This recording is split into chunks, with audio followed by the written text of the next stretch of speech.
We're still here, and it's still Hello Africa. We've been talking a lot, and I told you my guest will be joining me. But before I talk to, let's tell you who my guest is. And my guest is she's a serial entrepreneur of Style mark. Style mark.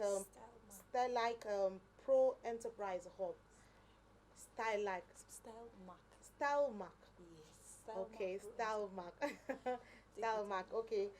She's a serial entrepreneur, CEO of Style Mark Pro Enterprise Hub, a capacity development center which trains entrepreneurs, small businesses owners, and startups. I mentioned, like I said, she's going to be giving us tidbits here and there on how to start up little business and how to add value to Nigeria's economy for young people. Even as an old person, if you have an idea, why not? She'll help you touch it up. Let me use the word touch up, like most people, clean you up, guide you, ensure that you understand these things. She's a member board of training faculty Abuja Enterprise Agency. Helen is a World Bank International Finance Corporation LPI certified trainer, and she's with a strong background in banking and MBA. Helen continues to add to her learning through a number of local and international certificate training programs, including courses at the University of Leeds, University of London, and London Business School, Enterprise Development Center School.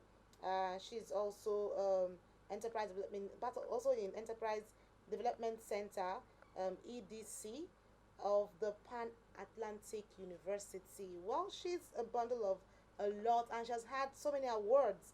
Amazing. And in her awards, there, let's look at some of her awards. She was honored with a humanitarian award by D. and Kusunit in 2018. And she's also the finalist entrepreneur of the year West Africa All Africa Business Leaders Awards by Forbes and CNBC 2018. She's also finalist Young Business Leader of the Year West Africa and All Africa Business Leaders Awards by Forbes and NCBC. She's Nigerian Entrepreneurs Award 2018, Award for Creativity and Excellence 2018. She's also African Youth SDGs Achievers Award Ghana 8th November 2018. Let's tell you again that Helen won the West African Leadership Award of Yali RLC Ghana Online on cohort on the 5th of July 2018. Also, she was also honored by the Emmanuel Ivogbad Foundation on June 2nd, 2018, with a Social Entrepreneurship Award as an outstanding leader. I tell you, she's a bundle of a special being there when it comes to the world of entrepreneurship. And then she'll be here to tell us a lot more. She's also part of the Tony Elumelu's foundation. She's also training people there. I saw a bit of that there. And she's also featured in media houses, in some of the media houses, like my colleagues have also pushed out both on radio, on the print platforms. She's been there to talk on this particular issue to ensure that the young people are carried along. Nigeria stands out when it comes to the world of business and entrepreneurship. Let me have the honor of introducing to you my guest in person of Mrs. Helen Asigbe. It's good to have you in the studio. Hi, Nite. Thank Good you to so have much. It's you. good to be Well, a lot of people were like, okay, let's look forward for her and see. And then when I saw you, I was just smiling. here. I was smiling. I said, wow, it's good to meet you in person with all Same. of these attached to. Let's look at basically for you as an entrepreneur with the whole MSME standards, because that's one of the places where I know you stand strong with. What is it like for Nigerian? What's the environment like for entrepreneurs in Nigeria here? Let's start with that. So I'm sure you're trying to ask if there is an enabling environment Environment, for yes. SMEs Yes. in Nigeria. It's a tough one. Okay. Like I say to some of my colleagues and the people I mentor, I think we're just here for, we only have ourselves. Like we only have each other. Taking a look at, the economy as it were. For instance, you may have someone who wants to start business and the person may not have some sort of funds and as it were. And then the person tries to reach out to, okay, let me even reach out to maybe some of the, commercial banks we have and stuff to see where I can raise at least a little fund for my business. At the end of the day, you find the person feeling frustrated that I don't even have anybody to help me. I have this, idea as if like a genius, and then there is no system, to really support this person. So the enabling environment in Nigeria is, we don't really have that, Okay. that's some sort of support, for MSMEs, really. Okay. So what's the challenge basically? Is it coming from the leadership? Is it coming from individuals? Because I've seen situations whereby the leaders don't give you what you want. People push to get what they want. What's the challenge basically? Where do we begin? Well, you see that the labor market, as it were, is really saturated, as you can see. So everybody is trying to embrace what we call entrepreneurship right now. So you now find out that, okay, for a particular sector or type of business, you realize that a lot of people right now are even doing almost like the same thing. So it's really tough. We all want to be out there. We all want to get new clients. We all want to sell, but there has to be something that really separates you. So that's where the frustration is. Most Okay. people cannot, you know, wait so long or really go through all of the process, all of the steps and stages you have to face, to be established as an entrepreneur. So that's where the pain really is. That's starting and trying to thrive, or should I say, starting and thriving, Okay. because so many people are into the business. And if we had a system, you understand, or we had leaders or people who were willing and always supporting us, it would have been easier. It would have been easier. So right now we're all left alone. Everybody has to, you have to find a way to make your product attractive. Maybe if you're on social media, you have to do all kind of freebies, just to sell, or different kind of things that you have to do to retain your customers. So it's not really easy. It's not really easy. So for instance, well, let's take an example and look into like the fashion industry. Okay. Over time I've realized that the market is saturated. Like, we have a lot of people in that space. So I'm like, very soon it will be like I'm not even, you have to go all out really to secure your customers, because I'm one that hosts, you understand, trade fairs and all of that. So when I get people reach out to me, I'm like, okay, I have to screen sometimes. What kind of business do you do? You may find a food vendor, maybe like two, but the other eight, you find out that most of them are into the fashion space. We do ready to wear, bespoke and all of that.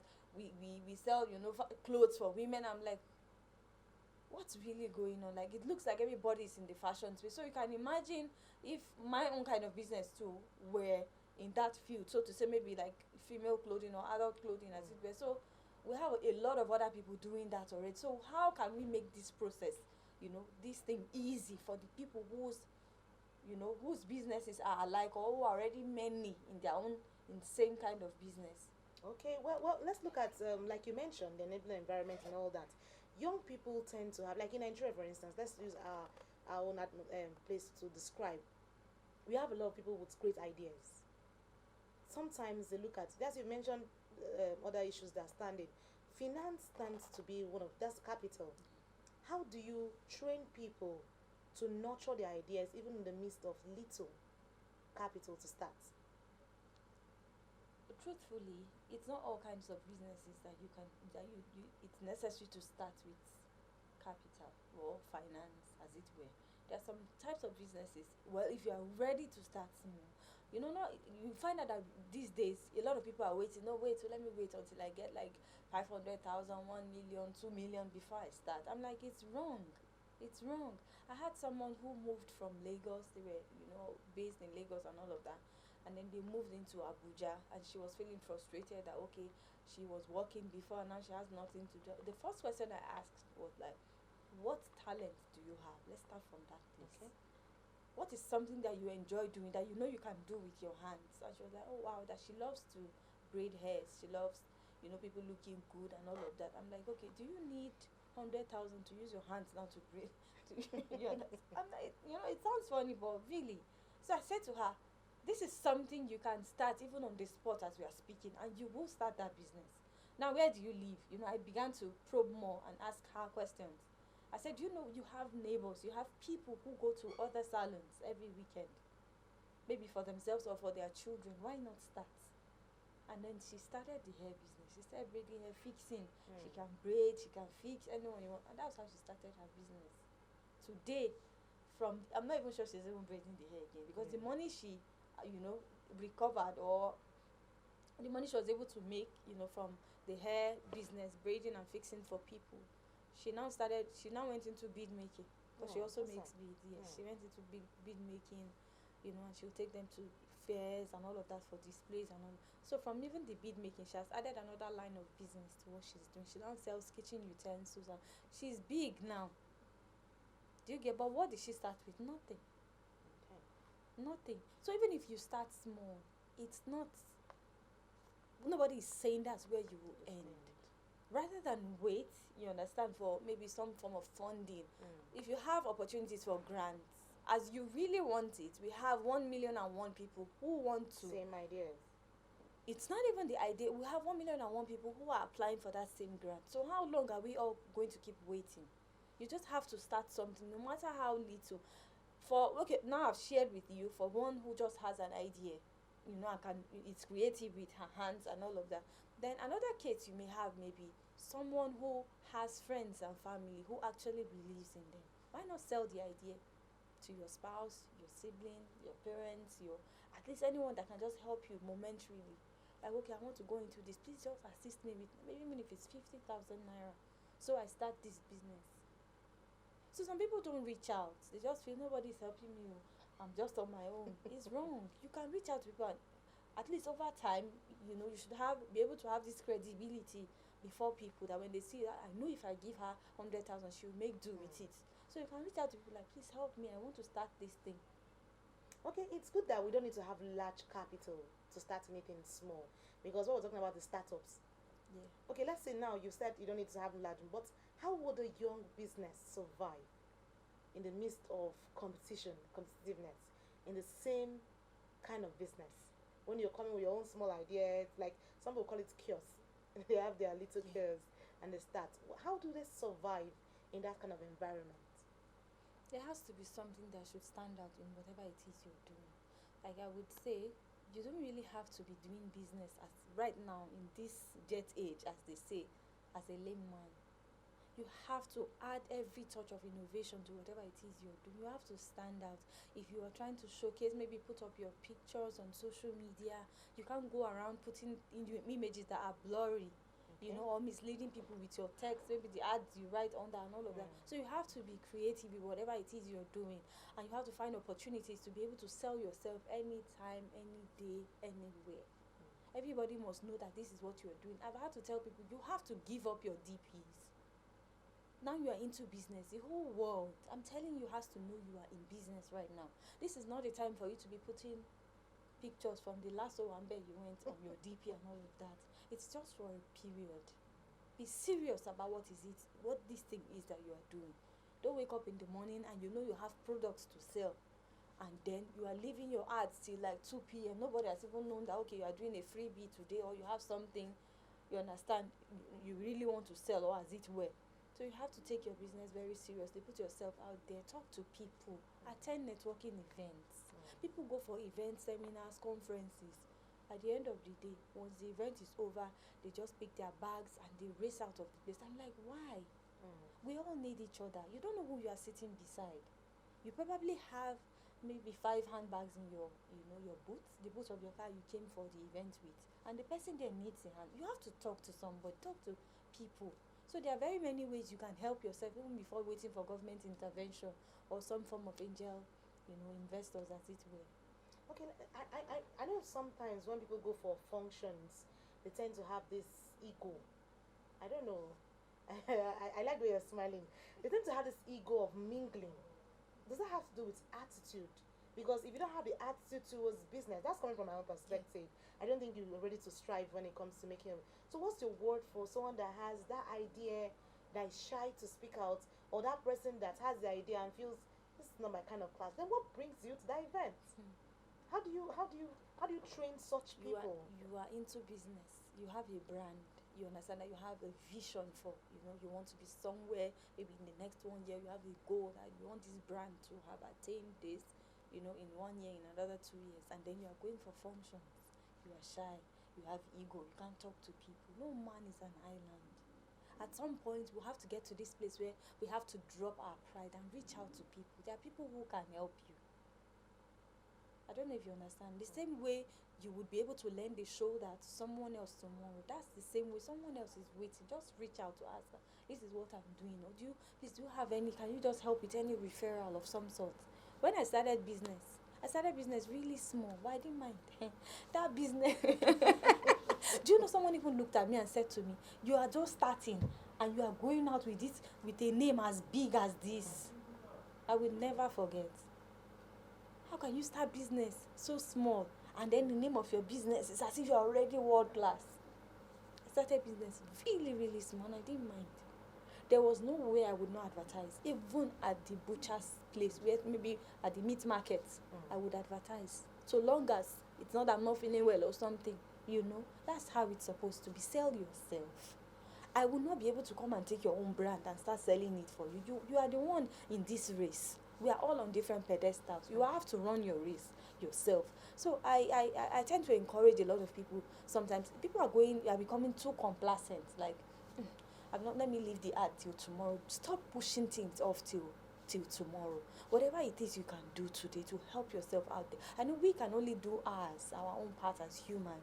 Then God does his own part. But try and try again. Even if you fail 9 times, maybe the 10th time you will make it. It's just like you say, when a man falls 7 times. How do they say the proverb? That doesn't mean that's the downfall of a man, no matter how many times you fall.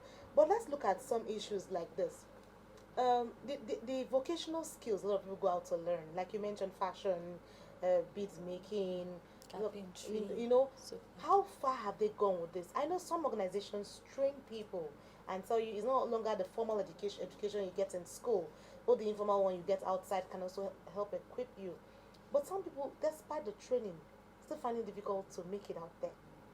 They don't understand how the social media tends to work because the 21st century now, the social media has taken effect in terms of branding and all that. How do you guide such people as a trainer?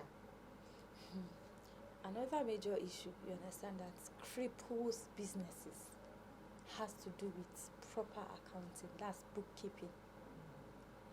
We have so many people who have not really gotten it right still until today.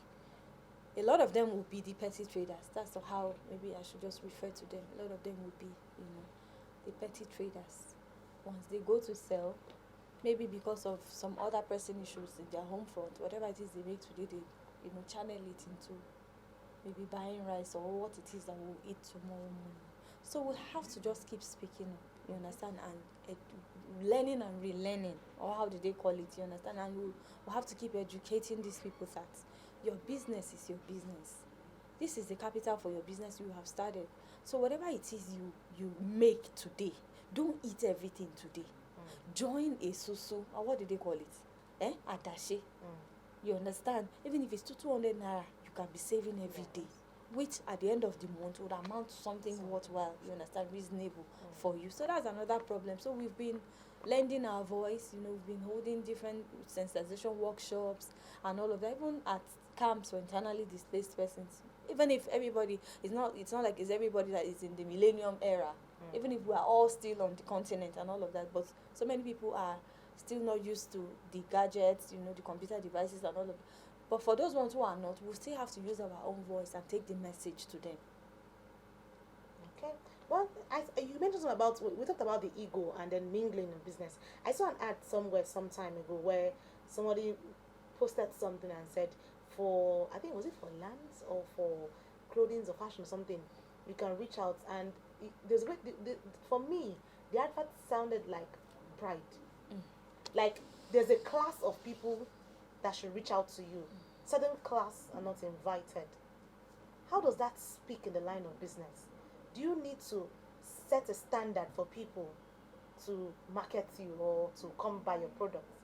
I don't understand. How does that play out for you as a trainer? Well, me and you, we can't get angry. Like, we can't really get upset because there are some people who go into entrepreneurship and they say, okay, my own brand is a premium brand, it's a luxury brand, it's not for everybody. Fine, if that's what works for you, no problem. Do you get? So, for instance, now you said you saw an ad and all of that. So maybe that kind of person doesn't want anyhow, an anyhow person to come patronize them. But I feel where we are going to, you understand, today, you have to make your product accessible even to those ones in like maybe the average class and those at the bottom of the pyramid as well, so to say, forgive my language. Yeah. So if you look at some of these, I'm not doing free publicity for anybody. I just want to do give an example with certain. I'm not even going to mention. They have to pay us before Of course, we I'll not mention tell the you name that. of their brand. There are some brands, right? Big brands like multi-million naira companies that you see. When they started off, it was like only the elites can afford this kind of product. But you realize now that you find out now that they are now breaking it into beats in beats. You now find out that their products are now in sachets, smaller bottles. Yes. You can now find some selling for 100 naira, 50 naira. That's how it's supposed to be, because even if you are saying okay, it's just for the elites or it's a premium brand, there are some people whose money you need as well, because it's business. you need to sell. So if you can imagine that, okay, you have a premium product for to serve the premium or the elites, then they want to serve maybe average people, an average person, in Nigeria. At the end of the day, if the person patronizes you, all the money still comes to your business. So you have to find a way to serve each category of the market. Whether the high class, middle class, and the ones at the the lower class, so to say. You have to find a way to like separate your product. Maybe okay, the components of this one maybe a bit rich in more nutrient, something like that. That's where we are going to. I don't know, but that's where we are. I think we should. That's what all of us should start thinking about. Don't say no if you are not this, or this thing is just only 50,000. It's 50,000 and that's the price. Okay, let's summarize with this. Basically, for young people, especially Nigerian youths from the NYC, let's start with that. So a lot of them have ideas. I've seen people come out outstanding in terms of business, starting from the scratch. Because I know at that point you have vocational skills, like I mentioned earlier, trained in certain things. I know of a classmate that today she's doing fantastic with her business. How do you guide those young people? Let's see. Do you go to camps? You mentioned the IDPs. What do you go to NYC camps? So pick up these people, guide them on certain ways of growing. So when we talk about social entrepreneurship, it's not like I'm the only one, on that field. We have a lot of people, colleagues, who are doing different kinds of interventions, and give back. So for NYSC camp, no, I don't go to NYSC camp, but I have a platform that trains and mentors small business owners. Okay. So you might be a youth corper, and you can sign up to the program. It doesn't necessarily mean I have to go out to NYSC camp, but of course there are people out there in the field who go to these NYSC camps. Right now, the message we're trying to preach to people is, don't be done with NYSC and just sit down for 5 years, still expecting a white-collar job. Okay? You understand? The era we are living in these days, we're advising people, we're preaching to people to convert their talents, their skills into profitable businesses. There's a lot you can do. Probably you studied computer science in school. You are good with graphics, you are good with web design and all of that. There are a lot of people who need websites, who need flyers, business cards for different things they do. Why not sell out that idea to them and just start the business by the side? If the white collar job comes, fine and good. If it doesn't, just get on with doing something that brings in the daily 5,000 naira or 10,000 naira. It will still add up, and really take you a long way at the end of the day. Okay, well, at this point, I want to say a very big thank you for coming on the program to share with us on little ways to start up business, because where the nation is going, and the president has said he's looking at job creation, he's looking at opportunities, but as individuals, we can do things collectively, exactly. And I appreciate what you do there. So I want to say a very big thank you, Mrs. Helen Asimegbe, for joining us. We hope that we have more of you to talk to the young people. Thank you for there. having me. All right, we look forward to having